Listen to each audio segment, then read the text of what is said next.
প্রিয় দর্শক শ্রোতা, আসসালামু আলাইকুম। আজকে একটু আলোকপাত করতে চাই। সম্প্রতি শেষ হলো আমাদের প্রথম জাতীয় সংসদ অধিবেশন। নির্বাচনের পর যে সংসদ অধিবেশনটি অনুষ্ঠিত হয়েছে তাতে জনগণের প্রত্যাশা ছিল অনেক। আসলে সেই 16 বছর স্বৈরাচারী শাসনের পর, যেখানে জনগণের নির্বাচনের অধিকার কেড়ে নেওয়া হয়েছিল, দিনের ভোট রাতে, রাতের ভোট দিনে করা হয়েছিল এবং ইঞ্জিনিয়ার্ড ইলেকশন করা হয়েছিল, জনগণ নিজেদের ভোট দান থেকে বিরত থেকেছে বা বিরত রাখা হয়েছে। এতদিন পর একটা,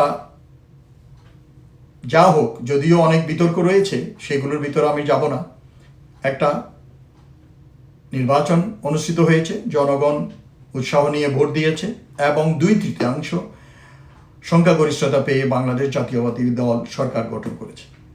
আবার অন্যান্য দলগুলো বিরোধী দল গঠন করে তারা সংসদে আছে এবং এই সংসদেই জনগণের যেই প্রতিনিধিরা গিয়েছে তাদের কাছে জনগণের অনেক প্রত্যাশা ছিল। আমরা আশা করেছিলাম অনেক কিছু, জনগণ আশা করেছিল অনেক কিছু, যে বস্তুনিষ্ঠ আলোচনা হবে, কনস্ট্রাকটিভ গঠনমূলক আলোচনা হবে, ইতিবাচক আলোচনা হবে, দেশের উন্নয়নের কথাগুলো বলা হবে, প্রায়োরিটি ইস্যুগুলো সেট করা হবে যে কিভাবে তারা আগাবে সামনের দিকে এগুলো। কিন্তু খুবই হতাশার বিষয়, আমরা দেখলাম সরকারি দলেই বলুন, বিরোধী দলেই বলুন, তারা সেই পুরনো কাসুন্দি ঘাটা শুরু করলো, সেই পুরনো চেতনার কথা, পুরনো গল্প, পুরনো একজনকে দোষারোপ করা, কে কি করেছে, কে কি করে নাই। আরে ভাই, এরকম গন্ধ তো সবারই আছে, সরকারি দলের বলেন, বিরোধী দলের বলেন। কারণ সরকারি দলে আজকে যারা, তারা তো এর আগেও সরকারি ছিল, বিরোধী দলেও ছিল, তো আমরা তো সবাইকে দেখেছি। এবং বিরোধী দলে যারা আছে তারাও তো রাজনীতি করছে, তাদেরকেও আমরা দেখেছি। কাজেই সবার দোষ ত্রুটি সম্বন্ধে লোকজন জানে। এরপরও একটা ইলেকশনের মাধ্যমে, নির্বাচনের মাধ্যমে আপনাদেরকে নির্বাচন করেছে, আপনারা সংসদ গঠন করেছেন, বিরোধী দলে গিয়েছেন, জাতীয় সংসদ অধিবেশনে আপনারা বস্তুনিষ্ঠ আলোচনা, গঠনমূলক আলোচনা আপনাদের কাছে প্রত্যাশা ছিল। বারবার সরকারি দলের এমপি মন্ত্রীদেরকে আমরা দেখলাম, তারা ওই বিরোধী দলকে সেই ঠেলে কোণঠাসা করার চেষ্টা করা হচ্ছে, আক্রমণ করতেছে, তাদেরকে কাউডাউন করার চেষ্টা করতেছে, তাদেরকে নিচু করার চেষ্টা করতেছে, তাদেরকে হেয় করার চেষ্টা করা হচ্ছে, তাদের দাবি, তাদের আলোচনা সব কিছুকে। এবং নিজেরা একটা আত্মতুষ্টিতে লাফালাফি করছেন যে 2/3 সংখ্যাগরিষ্ঠতা, 2/3 ম্যান্ডেট, এটা মনে করায় দিচ্ছে, এটা উচ্চারণ করতে। আরে ভাই, এটা তো উচ্চারণ করার দরকার নাই, দেশের জনগণ তো এটা জানে। আপনারা 2/3 ভোট নিয়ে ক্ষমতায় আসছেন, এটা জান। এখন তো দেখার পালা, এখন তো কাজ করার পালা, এখন দেখার পালা, কাজ করার পালা। আপনাদের মন্ত্রী মিনিস্টাররা বাইরে বিভিন্ন জায়গায় উল্টাপাল্টা কথা বলেন, মনে হয় আপনাদের লেখাপড়া নাই। কালকে শুনলাম এক মন্ত্রী বা ডেপুটি স্পিকার সাহেব, উনি বলতেছেন আদিবাসী। আরে ভাই, আদিবাসী কারা? ক্ষুদ্র নৃগোষ্ঠী কারা? উপজাতি কারা? আপনি এগুলো জানেন না? আপনার তো আরও লেখাপড়া করা দরকার এই বিষয়ে। তো কাজেই সংযত হয়ে কথা বলতে হবে। যেমন তার কিছুদিন আগে দেখলাম আরেক মন্ত্রী, উনি বলছেন যে ইনকিলাব জিন্দাবাদ, তারপরে বিদেশি ভাষা বাংলা শব্দের সাথে ব্যবহার করলে ওনার বুকে রক্তক্ষরণ হয়। হ্যাঁ, নিজে তো দেশ থেকে পালাই চলে গেছিলেন, আইসা আবার মন্ত্রী হয়ে গেছেন। আপনার অবদান এবং আপনার এর আগে কি কাজকর্ম, এটা তো আমরা দেখছি। কথা সংযত হয়ে বলতে হবে। জনগণকে আপনারা গাব ভাববেন না, সংযত হয়ে কথা বলতে হবে এবং উস্কানিমূলক নয়, অন্যদেরকে আক্রমণ করে নয়। কাদা ছোড়াছুড়ি বাড়ে, আমরা এগুলো চাই না। বাংলাদেশের জনগণ এগুলো আর চায় না। বাংলাদেশের জনগণ চায় একটা সুন্দর সুস্থ রাজনীতি, অসুস্থ রাজনীতি নয়। মারামারি, হানাহানি, দোষারোপ, চরিত্র হনন, ভায়োলেন্স, সহিংসতা, এই ধরনের রাজনীতি আমরা চাই না। তো সেই জন্য আপনাদেরকে এই জিনিসটা খেয়াল রাখতে হবে। সংসদে আপনারা যা আলোচনা করেছেন, কি আলোচনা করেছেন আপনারা জানেন। পার্থ, তাকে আমি মনে করতাম একটা মানে smart guy, barrister, young man. আমি তার কথাবার্তা শুনে মনে করছিলাম সে বস্তুত লাভ দিয়ে তো দল পাল্টাইয়া ক্ষমতার জন্য আসছে, ঠিক আছে। এখন মন্ত্রী হইয়া লোক হাসানোর জন্য, হাততালি পাওয়ার জন্য সংসদে বেসলেস কথা বলতেছে। I am sorry, I didn't expect it from barrister Partha, the way he talk in সংসদ। এই ধরনের আরও অনেকেই দেখলাম, ফজলুর রহমান সাহেব কি কথা বললো। তো সেই জন্য আমার কথা হচ্ছে যে আপনি মুক্তিযোদ্ধা হয়েছেন তো কী হয়েছে? মুক্তিযোদ্ধা তো এরকম অনেকে ছিল, আমাদের ভাই চাচারা তো অনেকে ছিল, আমাদের আত্মীয় স্বজন। তো মুক্তিযোদ্ধা হয়েছেন, কী হয়েছেন? মুক্তিযোদ্ধা হয়েছেন বলে কি আপনি চুরি করার লাইসেন্স পাইছেন? আপনি ধর্ষণ করার লাইসেন্স পাইছেন? তো কাজেই ওই মুক্তিযোদ্ধাদেরকে পচাবেন না। মুক্তিযোদ্ধারা আমাদের জাতির শ্রেষ্ঠ সন্তান, এরা আমাদের হিরো। আপনি মুক্তিযুদ্ধ করছেন, এগুলো আপনি বইলে ক্রেডিট নেওয়ার চেষ্টা করেন না। আপনি মুক্তিযোদ্ধা যদি হন, লোকজন আপনাকে সম্মান করবে। সম্মান চেয়ে নিতে হয় না, মানুষ সম্মান নিজের মন থেকে দেয়। আপনার মুক্তিযোদ্ধা সাংবাদিক হয়ে যদি দেশের বিরুদ্ধে কাজ করে, তো আপনি এর ছাইড়ে দেবেন? এর বিচার আওতায় আনতে হবে না? আনতে হবে। তেমনি আপনার মতো যারা মুক্তিযোদ্ধা হয়ে উল্টোপাল্টা কথা বলে, দেশের বিরুদ্ধে কথা বলে, হাসিনার গুণগান গায়, তাদের কি ছেড়ে দেওয়া উচিত না। তো কাজে জনগণ এগুলো ওয়াচ করতেছে। তো যে জিনিসটা আমি বলতে চাচ্ছি, সরকারি দলের প্রতি কিন্তু এখন অনেক চ্যালেঞ্জ আপনাদের সামনে। আপনারা এই যে আপনাদের চুনোপুটি যেগুলা নেতারা আছে, পুরনো স্টাইলে রাজনীতি করার চিন্তা ভাবনা করতেছে, তারপরে ইয়েকে দেখলাম, ওয়াদুদকে দেখলাম, ওই যে আমি তো খাগড়াছড়িতে ছিলাম, খাগড়াছড়িতে এমপি ছিল, এখন ওখান থেকে দাঁড়াইছে। তো ওয়াদুদ সে কি জানে না? তার গন্ধ কি জানে না? তো এত চিল্লাচিল্লি করতেছে কেন? জুলাই বিপ্লবের এই যোদ্ধাদের বিরুদ্ধে সে সংসদে দাঁড়ায় উল্টাপাল্টা কথা বলতেছে কেন? হাউমাউ করেও যে নেতার খালি কথা বলে আর প্রধানমন্ত্রীর দিকে তাকায় পয়েন্ট বানানোর জন্য। তো এগুলো থেকে বের হয়ে আসতে হবে। এটা আমি প্রধানমন্ত্রীকেও বলবো যে আপনি এগুলো খেয়াল রাখবেন। যারা আপনাকে কে চাটুকার, কে তেল মারতেছে, এদেরকে আপনি কিক আউট করবেন। যখনই আপনি দেখবেন যে somebody is trying to flatter you, oil you, আপনি এদেরকে কিক দেম আউট।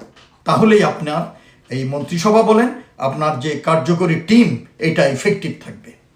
না হলে এরা আপনাকে ডুবাবে। তো সেই জন্য যারা এই তেলবাজ এবং নিজেদের ক্ষমতার জন্য আপনার পিছনে বা এই বিএনপিতে আসছে, সরকারি দলে আসছে, তাদেরকে কিন্তু কন্ট্রোল করতে হবে। আর বুড়ো কিছু লোক আছে, তাদের মাথায় কাজ করে না, তাদেরকে কন্ট্রোল করতে হবে। আমার কথাগুলো হয়তো অনেকে অন্যভাবে নেবে, মনে করবে যে আমি সরকারের বিরুদ্ধে বলতেছি। Is not. আমি এবং আমাকে হয়তো অনেকে অনেক ট্যাগিং দেওয়ার চেষ্টা করবে। তো ভুল, এইগুলো করে লাভ নাই, কারণ আমি কারো কাছে মাথা বিক্রি করি নাই। আমি দেশের জন্য কথা বলি। আমার কথাগুলো একটু আমলে নেওয়ার চেষ্টা করেন। এখন প্রায়োরিটি ইস্যু অনেক আছে, খালি কার্ড বিলি তো প্রায়োরিটি ইস্যু না। ঠিক আছে, আপনারা নির্বাচন প্রতিশ্রুতি দিয়েছেন, করেন, এটা ব্যাপারে কোনো ইয়ে না। প্রত্যেকটা দলের ইন্ডিভিজুয়াল প্রমিস থাকতে পারে, গো অ্যাহেড, ডু দ্যাট। কিন্তু আমার কথা হচ্ছে যে আপনার ঘর যদি সুরক্ষিত না থাকে, আপনি রাত্রে ঘুমাবেন কীভাবে? কাজেই internal law and order situation ইমপ্রুভের চেষ্টা করতে হবে এবং আমাদের বহিঃশত্রুর আক্রমণ থেকে আমাদের দেশকে কিভাবে রক্ষা করা যায় সেটাও চিন্তা করতে হবে। আমাদের জাতীয় নিরাপত্তা মজবুত করতে হবে। এইসব দিক দিয়ে খেয়াল করা হয় নাই। তো সেজন্য যেই উচিতটা ছিল আপনাদের প্রায়োরিটি সেট করা। এই সংসদে দাঁড়িয়ে প্রত্যেকটা লোক, কিছু কিছু লোক বক্তৃতা দিছে, ওখানে ডেলিভারেশন দিছে, বিউটিফুল, কনস্ট্রাকটিভ, ইতিবাচক। জনগণ তাদের লোকজন চিনতেছে, কে কী রকম ওরকম চিনতেছে। কাজেই যারা ওই আমি একবারে কথাতেই বলি, মানে যারা জিনিস, ওনারা একটু কথা কম বললেন, কারণ আপনারা যে কথা বলতে পারেন না, এইটা প্রমাণ করে নিজেদের অক্ষমতাকে প্রমাণ করেন না। সেই জন্য সংসদে বস্তুনিষ্ঠ আলোচনা হোক, গঠনমূলক আলোচনা হোক, ইতিবাচক আলোচনা হোক, বাংলাদেশের সমসাময়িক এবং যেসব সিরিয়াস ইস্যু, যেগুলো প্রকট ইস্যু, এই ইস্যুগুলোকে হ্যান্ডেল করার জন্য কি করতে হবে এগুলো আলোচনা হোক, তর্ক বিতর্ক হোক। ব্যক্তি কোনো তর্ক বিতর্ক নয়। একটা দল একটা দলরে খাটো করার জন্য, আক্রমণ করার জন্য সংসদ নয়। কিন্তু দেশের আইন প্রণয়নের জন্য, দেশের গুরুত্বপূর্ণ ইস্যুগুলো আলোচনার জন্য, অনুমোদনের জন্য এই সংসদ, এই কথাটা খেয়াল রাখতে হবে। আমি ধন্যবাদ জানাই, এইবার কিন্তু নায়ক গায়ক বাদক নাচক আসে নাই।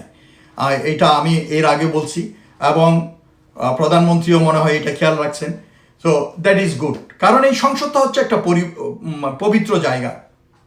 এখানে আমাদের দেশের ভাগ্য নিয়ে আলোচনা করা হয়, আইন নিয়ে আলোচনা করা হয়। তো সেই জন্য এখানে যোগ্য লোকদের যাওয়া উচিত, যাদের জ্ঞান আছে। একটা ফুটবলার ফুটবল খেলা সেলিব্রিটি হয়ে গেছে, একজন গান গেয়ে সেলিব্রিটি হয়ে গেছে, he is good in his field, but আইন প্রণয়ন, রাষ্ট্র পরিচালনার ব্যাপারে আলোচনা করা এবং সরকারকে সাহায্য করার ক্ষমতা সবার নাই, মাথায় সবার নাই। কাজেই প্রত্যেকটা ফিল্ডের, বিশেষ করে ইন্টেলেকচুয়াল ফিল্ড থেকে লোকজনকে নিয়ে এই সংসদ গঠন হওয়ার কথা। কাজেই যারা শিক্ষিত লোক ওখানে গেছেন, তাদের কাছে জনগণের আশা যে আপনারা এটাকে একটা ইফেক্টিভ, কার্যকরী সংসদে রূপান্তরিত করবেন। এর পরবর্তীতে আপনারা খেয়াল রাখবেন, এইবার যেই ধরনের নোংরামি আপনারা করছেন এই ধরনের করবেন না। সরকারি দল বলেন, বিরোধী দল বলেন, প্রত্যেকের প্রতি অনুরোধ থাকবে, আপনারা সুস্থ রাজনীতিক চর্চা করুন, সহনশীল হন, সংযত হন এবং নিজেদের কথাবার্তা একটু হিসাব করে বলবেন। আমাদের দেশের শত্রুদের বিরুদ্ধে আপনাদেরকে ঐক্যবদ্ধ হতে হবে এবং এক লাইনে আসতে হবে। বিদেশি এজেন্টদের কাছে কেউ বিক্রি হয়ে যেন না যায়, সেটা খেয়াল রাখতে হবে। আমাদের দেশের স্বার্থের জন্য, জনগণের আশা পূরণের জন্য, এই দেশের উন্নয়নের জন্য সবাই ঐক্যবদ্ধভাবে কাজ করার জন্য সংসদটাকে কার্যকর করার চেষ্টা করুন। এইটাকে পয়েন্ট বানানোর জায়গা করবেন না। এবং ওই প্রধানমন্ত্রী নাই, উনি ভিজিটে গেছে, দেখি যে এক এমপিকে বলল বক্তৃতা দেওয়ার জন্য, উনি দিচ্ছেন না। কেন দিচ্ছেন না এটা তো সবাই বুঝে গেছে। প্রধানমন্ত্রী নাই, ওনার বক্তৃতাটা দেখবেন না, উনি একটু শো অফ করতে পারলেন না, পয়েন্ট কামাইতে পারলো না, সেই জন্য বলবো না। This is not what it is. আপনার জনগণ, আপনার এলাকার জনগণ আপনাকে নির্বাচন করে পাঠাইছে তাদের এলাকার সমস্যা নিয়ে, দেশের সমস্যা নিয়ে আলোচনা করার জন্য এবং দেশ গঠনের জন্য, দেশ বিনির্মাণে ভূমিকা রাখার জন্য। তারা তো সবাই এসে সংসদে বসতে পারবে না, সেই জন্য আপনাকে যোগ্য মনে করে পাঠাইছে। কাজেই সরকারকে সহযোগিতা করতে হবে সবাই, তেল মাইরা নয়, ভুল পথে পরিচালিত করে নয়, বাটপারি করে নয়। কাজেই সবাইকে দেশপ্রেমিক হয়ে, দেশের জন্য অনুভূতি রেখে, জনগণের ভালোবাসা নিয়ে সরকারকে সহযোগিতা করতে হবে ঐক্যবদ্ধভাবে। বিরোধী দল, সরকারি দল, কোনো আক্রমণ নয়, কোনো সংঘাত নয়, একসাথে সবাই দেশকে বিনির্মাণের জন্য সামনের দিকে এগিয়ে যেতে হবে। সকলে ভালো থাকুন, ধন্যবাদ।